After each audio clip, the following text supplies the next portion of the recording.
Assalamualaikum warahmatullahi wabarakatuh. Halo sobatku semua, jumpa kembali bersama saya di channel Mang Iin. Kali ini kita akan berbagi edukasi seputar limbata ya, berdasarkan penelitian dan pengalaman pribadi ya, tentang bagaimana untuk mengenali sekaligus melatih limbata ini. Untuk itu, oke sobat, ikuti terus channel Mang Iin. Nah, limbata yang saya miliki ini yang ada di hadapan sobat semua, saya kasih nama si Draco ya. Draco itu istilahnya plesetan kata dari dragon ya, sinaga ya, seperti itu. Karena di awal saya ketemu dia atau dapet dia itu langsung flaring kaca ya awalnya, ganas banget. Ternyata setelah saya lama urus ya, kurang lebih 2 minggu sampai dengan hari ini, dia jadi moodnya itu tidak ada mood tarung, jadi nggak ganas lagi, tapi dia lebih suka bermain-main saja dengan saya ya, seperti itu sob. Dan hasilnya saya jadi tahu ternyata benar ya, dalam hal kedisiplinan melatihnya itu di dalam urusan memberi pakan ya.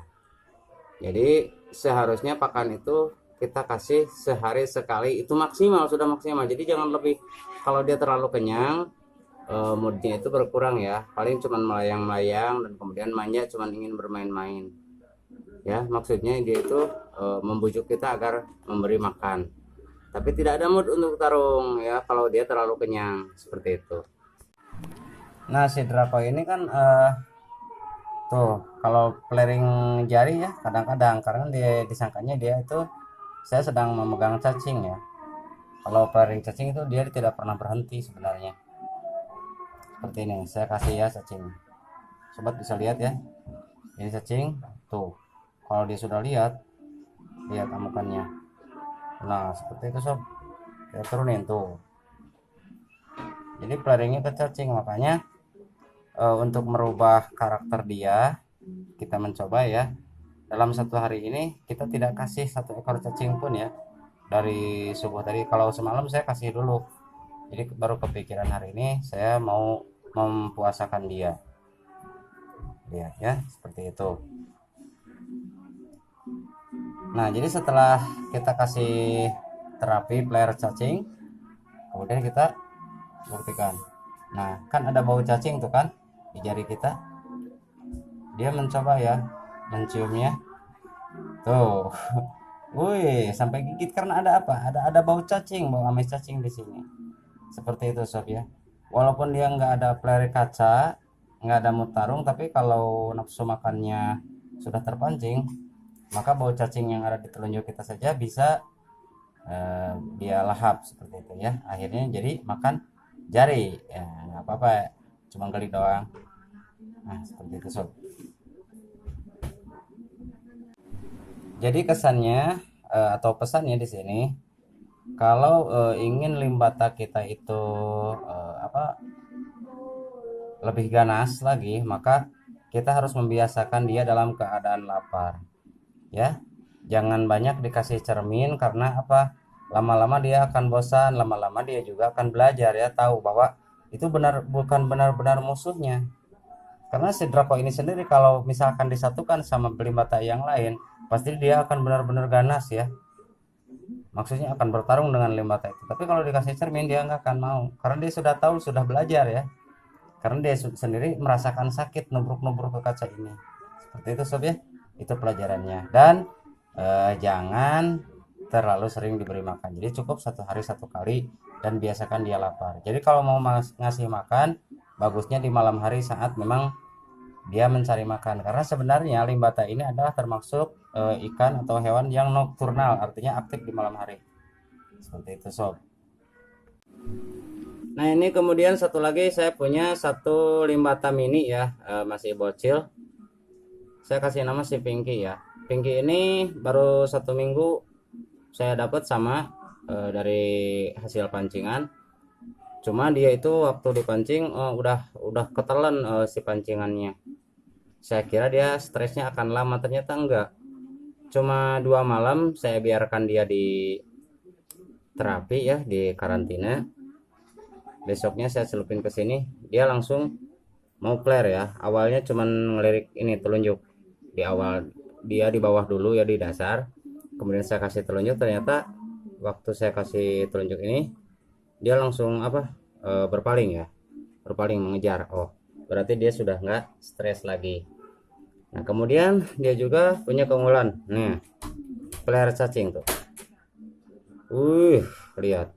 Ini ukurannya baru kisaran 7 cm. Kalau si Draco kan 17 cm ya. Ini 7 cm. Jadi warna coraknya masih kelihatan di tubuhnya ya. Walaupun apa? Kecil, walaupun samar-samar. Cuma kita lihat juga siripnya sudah mulai menunjukkan warna yang mencolok. Sirip-siripnya itu seperti biasa, ada abu, hijau, kemudian biru dan kuning di ujung ya. Jadi ini jenis limbata yang sama dengan si Draco juga. Seperti itu sob. Tuh. Jadi dia itu flare cacing. Rencananya dia tidak akan saya terlalu besarkan. Saya juga akan kasih puasa juga sama di hari ini ya. Mungkin 2 hari ya puasanya. Saya nggak kasih makan dulu biar keganasannya benar ya. Jadi bukan cuma menari-nari indah, tapi punya tingkat mood tarung yang tinggi. Iya tuh, lihat.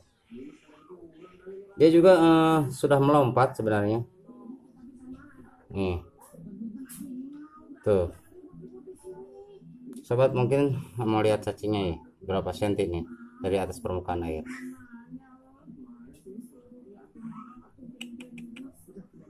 Tuh, lihat sob.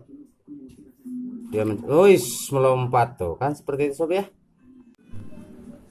Nah, jadi untuk membuktikan terapi seperti apa yang saya gunakan dan memang hasil pengalaman sendiri, di episode kali ini saya pun akan menunjukkan prakteknya secara langsung untuk sobatku semua. Mudah-mudahan bagi para pencinta cana limbata khususnya bisa memberikan satu efek manfaat untuk mungkin ditiru atau mungkin untuk kembali berbagi bersama saya.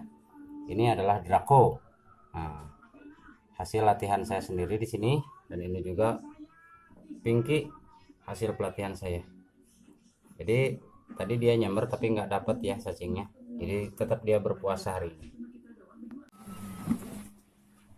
Oke sobat, saya sudah membawa sobatku ke dalam satu wadah ini ya, ember ini. Kebetulan tadi saya mancing ya, dapatnya seekor limbata lagi. Nah, sobat bisa lihat kan tuh, corak tubuhnya, lorengnya jelas kelihatan. Ini menandakan kalau dia itu sedang stres ya, terintimidasi. Nah, kenapa dia bisa stres? Karena ya dia itu kan shock ya, atau terkejut karena dipancing, sakit juga mulutnya. Kemudian dia pindah ke sini, jadi dalam keadaan shock, terintimidasi juga. Jadi lorengnya itu wah gini ya, jadi mirip sisik ular, benar-benar mirip sisik ular. Ini limbata ini saya nggak bisa lihat jelas kelaminnya jantan atau betina ya. Yang kita lihat adalah cuma ada, kalau melihat kayaknya ini betina, tapi kita akan coba dengan terapi yang apa yang saya mau tunjukkan ke sobatku semua. Nah, ini terapinya sobat ya. Ini saya sudah punya kain hitam seperti ini. Nah, kalau misalkan sobat nggak mau ribet pakai botol air mineral ya, kita cukup berikan sedikit air di ember ini. Jangan terlalu merendam si limbata ini. Oke, kita buang dulu airnya karena terlalu banyak.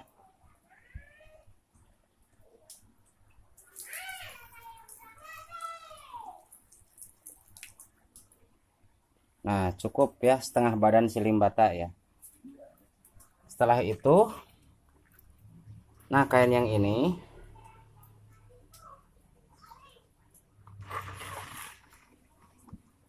tutupkan agar menutupi seluruh tubuh si limbata. Terapi ini bisa berlaku 1 atau 2 malam dan si limbata ini tidak akan mati ya sob ya.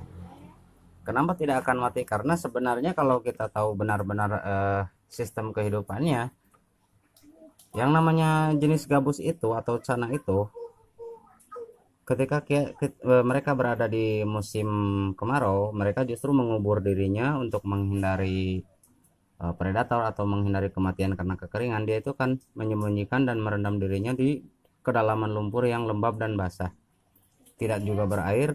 Tujuannya adalah untuk membuat mereka agar tetap hidup, dan itu bisa berlaku sampai berbulan-bulan sebenarnya kalau di alam liar. Itu pun akan membuat mereka benar-benar lapar karena selama di dalam lumpur itu mereka kan berpuasa.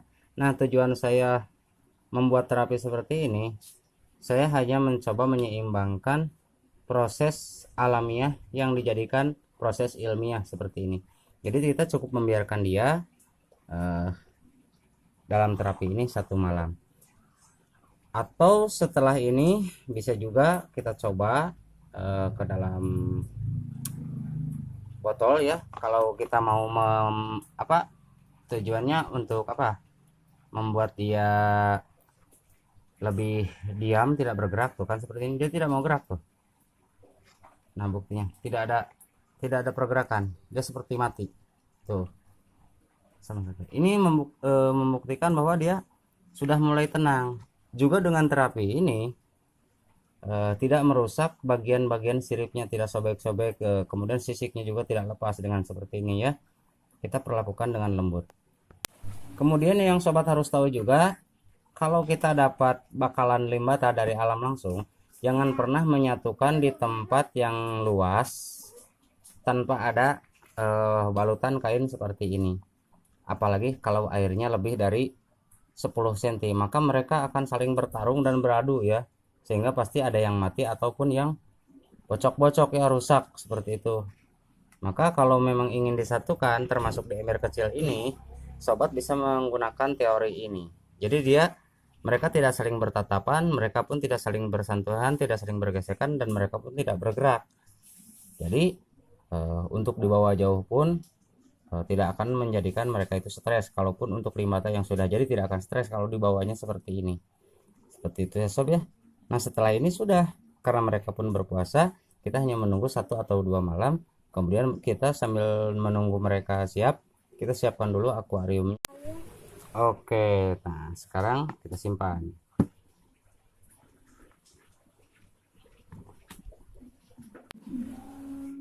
Nah, setelah kita simpan di tempat yang gelap pula, dia tidak akan bergerak, tidak akan berubah posisinya seperti itu.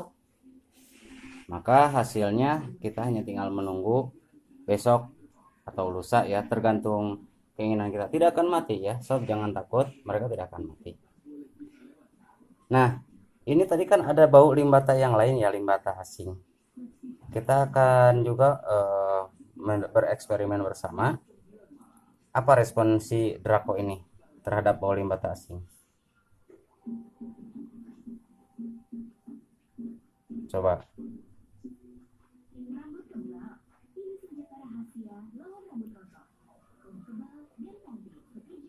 Sobat bisa lihat kan? Tuh. Lihat seluruh siripnya terbuka lebar. Dengan pergerakan, lihat mulutnya mangap-mangap, karena dia tahu ada bau limbata asing di sekitarnya. Nah, kalau kita biarkan berlama-lama sementara dia tidak melihat limbata yang lainnya, dia bisa terintimidasi. Jadi bagi mereka lebih baik bertarung daripada istilahnya hanya mencium bau musuh. Makanya kenapa saya sering menyarankan jangan terlalu sering dikasih kaca atau cermin ya, karena itu akan membuat dia kapok ya. Seperti ini nih, kapok juga dia ya, dia nggak ada gairah untuk tarung. Dia justru malah berlari. Oke, jadi kalau seperti itu maka kita kemudian tangkap. Kalau sudah ada stres ringan itu bisa terlihat coraknya tiba-tiba timbul, corak di tubuhnya yang kayak sisik ular air itu. Nah, itu stres ringan. Kemudian warna apa di trimnya ini memudar ya, memudar. Nah, itu berarti dia mengalami stres ringan. Nah, maka tugas kita adalah memberikan dia kepercayaan diri lagi. Kita ambil pelan-pelan, kemudian kita belai. Nah, seperti itu sob, maka dia akan kembali seperti biasa ya. Itu sob. Dan untuk Pinky sudah ada apa, punya nyali juga ya tuh. Jadi dia sangat suka ya menghadap, dan walaupun masih ragu tuh, dia sudah mau mencium-cium telunjuk saya ya. Jadi kebiasaan kita ngasih makan agar dia melompat itu di atas jangan terlalu sering, karena pada akhirnya dia itu tidak mengingat bau tangan kita ya. Jadi harusnya kalau masih makan di sini saja seperti ini. Nah, bagusnya. Jadi lama kelamaan dia akan jinak dan terbiasa. Jadi hanya sekali-kali saja melompat itu untuk atraksinya saja. Nah, seperti itulah sobat metode yang saya pakai sekaligus praktek singkat tentang cara menjinakkan limbata. Dan untuk yang tadi saya praktekkan tidak bisa ditampilkan hasilnya hari ini, tetapi saya juga telah membuktikan untuk sobat semua bahwa si Draco ini adalah hasil terapi yang saya lakukan tadi ya, termasuk Pinky juga hasil terapi yang saya tadi. Nah, kalau untuk sobatku semua, kalau misalkan ukurannya limbatannya ini sama sepantaran, jadi jangan biarkan mereka itu saling bertatapan seperti ini ya. Karena apa? Karena bisa jadi salah satu di antara mereka terintimidasi dan stres. Nah, kenapa saya bisa membuat mereka saling bertatapan? Karena yang ini kecil, tujuannya adalah untuk memancing emosinya agar lebih berani karena melihat limbata besar. Kalau untuk si limbata besar ini tujuannya untuk apa? Agar dia tidak merasa terintimidasi, tapi tidak juga terlalu bernafsu karena dia melihat musuhnya itu kecil. Jadi tidak saling merusak mental satu sama lain. Kalau sepantaran jangan ya, harus pakai sekat hitam, jangan saling bertatapan. Nah, mudah-mudahan bisa bermanfaat. Saya pun hanya berbagi apa yang telah saya lakukan dan saya alami menjadi sebuah ilmu. Mudah-mudahan bermanfaat buat semua. Wassalamualaikum.